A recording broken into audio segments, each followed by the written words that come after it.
Oi. Rapidinho, esse teorema aí, então você provou que todo P de T é independente da dimensão da base vai sempre ser zero? Não, peraí. Polinômio característico, né? Então, eu pego uma transformação linear. As raízes vão ser sempre altos valores? É isso? Sim, sim, isso é verdade. Isso é verdade. O que você provou com isso que eu não tinha direito? Não, eu provei o seguinte, vamos entender então, agora que fizemos a demonstração, vamos entender o enunciado, né?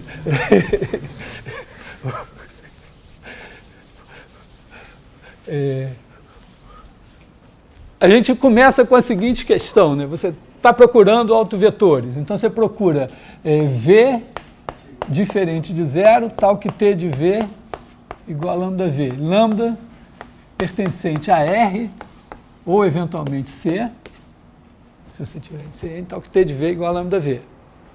Tá? Aí a observação é que T de V igual a lambda V corresponde a ter T de V menos lambda V igual a zero.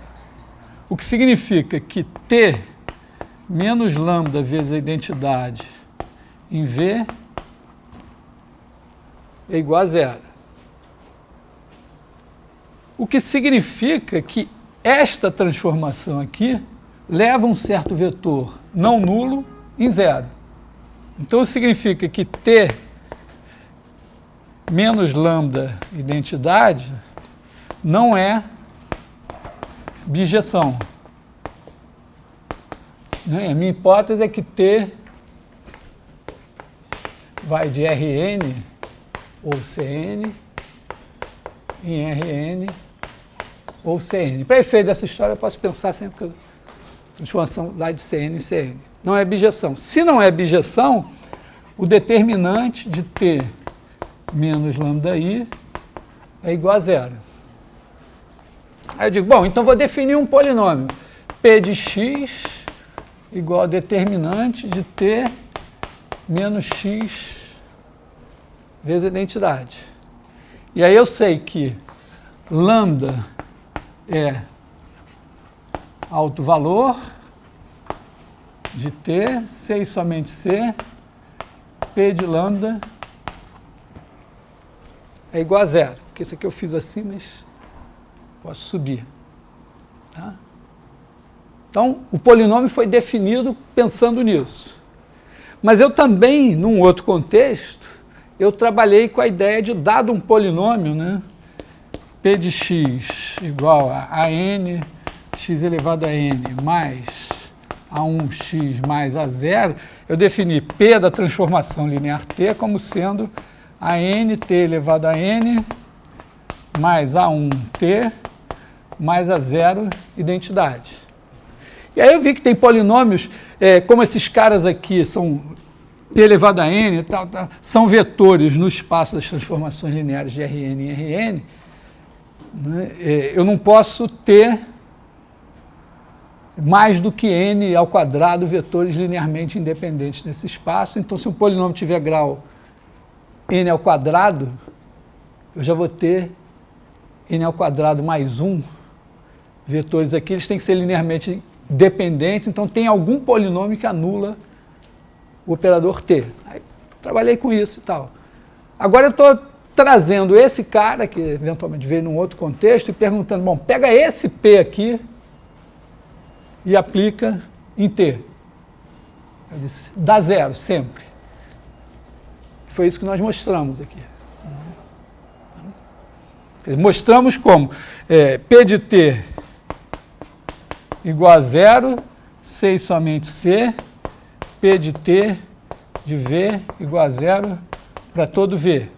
Mas isso é C e somente C, existe base ε1, εn, tal que P de T εk igual a zero para todo K. Porque se a transformação dá zero em todos os elementos de uma base, ela dá zero em todo mundo. Então foi assim que a gente mostrou. E para fazer isso a gente pegou a base de Schur, pegou a matriz da transformação na base de Schur e olhou o que dava.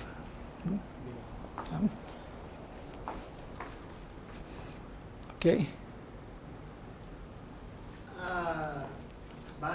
Schur, ela é um equivalente do teorema espectral dos complexos ou existe o teorema espectral em si mesmo no caso complexo? Não, no caso complexo, não, porque o base de Schur não dá uma matriz diagonal, né? No caso dos complexos, o teorema espectral é até relativamente mais simples.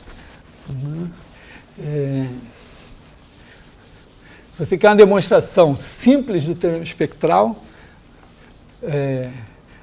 cada uma tem o seu impacto psicológico, né? No caso dos complexos, é você passar para os complexos.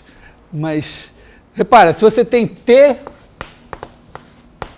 de Cn em Cn, e supõe que T de UV igual a U, T estrela V, para todos U e V.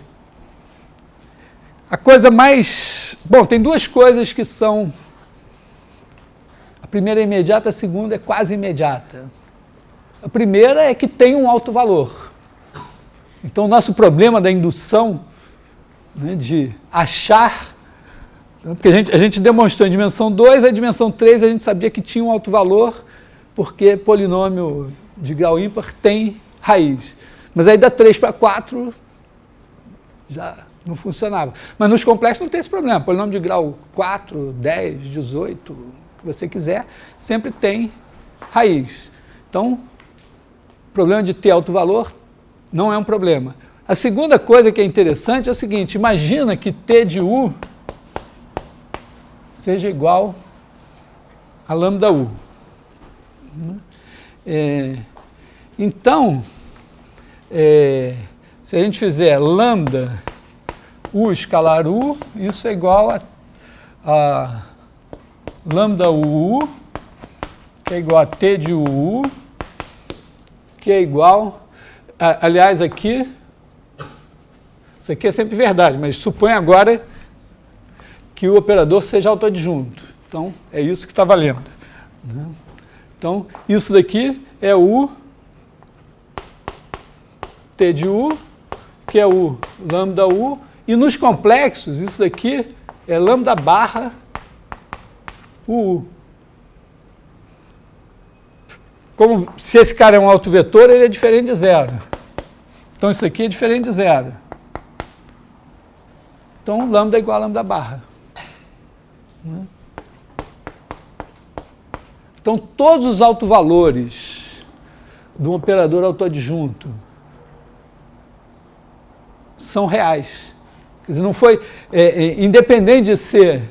Vamos dizer, você tem uma matriz N por N. Se as entradas são reais, se ela for simétrica, você sabe que os autovalores são todos reais. Porque a gente demonstrou no teorema espectral. Mas se ela for igual à sua transposta conjugada, no caso complexo, os autovalores também têm que ser reais. Que já não é tão bom. E aí o que você vai ter? Você vai ter uma base ortonormal de autovetores em Cn correspondentes a autovalores reais.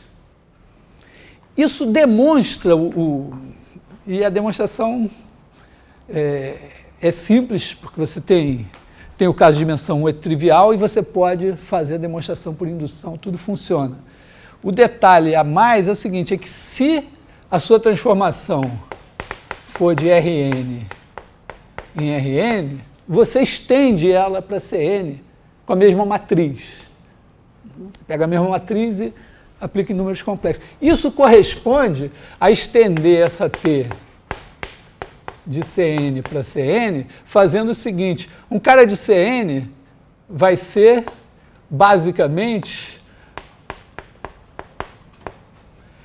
com esse em Rn e esse em Rn também.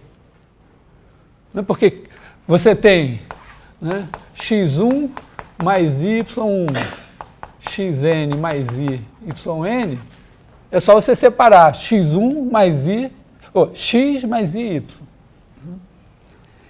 E aí, quando você tem t de x mais i, y igual a lambda x mais y, com lambda real, você vai ter, isso aqui é t de x mais i, t de y, isso é lambda x mais i, lambda y. Como o t veio de Rn, esse cara está em Rn. Esse cara está em Rn. Está em Rn porque a minha t leva Rn em Rn. Isso aqui está em Rn. O lambda é real, isso está em Rn, isso está em Rn. Então, t de x é lambda x e t de y é lambda y. Então, cada par de autovetores, cada autovetor em Cn dá um par de autovetores em Rn. O que acontece? O que acontece aqui? Aqui os autovetores, como você está em Rn, o polinômio característico tem coeficientes reais, os autovalores, que são as raízes, são complexos conjugados. Então você tem o lambda e tem o lambda barra. E aí os autovetores que você obtém do lambda e do lambda barra são os mesmos. Vamos dizer, senão você passaria de n autovalores para 2n autovetores, mas na verdade o lambda e o lambda barra, vamos dizer, é como se fosse o x mais y, o x menos y. Então você tira do teorema espectral em Cn o teorema espectral em Rn. Essa é uma outra demonstração. Tem muitas. Eu ouvi falar que tem um colega da PUC que coleciona demonstrações do teorema espectral. Deve conhecer essas que eu mostrei, mais 500. Então, tem isso. E o teorema espectral tem uma coisa, tem um tipo de operador que é o antissimétrico, em que vale isso daqui igual a menos isso. E aí o teorema espectral para ele, na verdade, vai dizer que os autovalores, em vez de serem reais, são imaginários puros.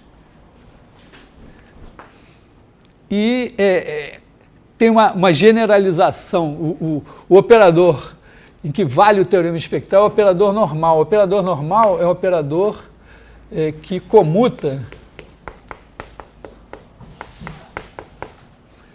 com o seu adjunto. Aí, nesse caso aqui, também tem um teorema espectral, base ortonormal de autovetores, só que aí os autovalores são complexos mesmo.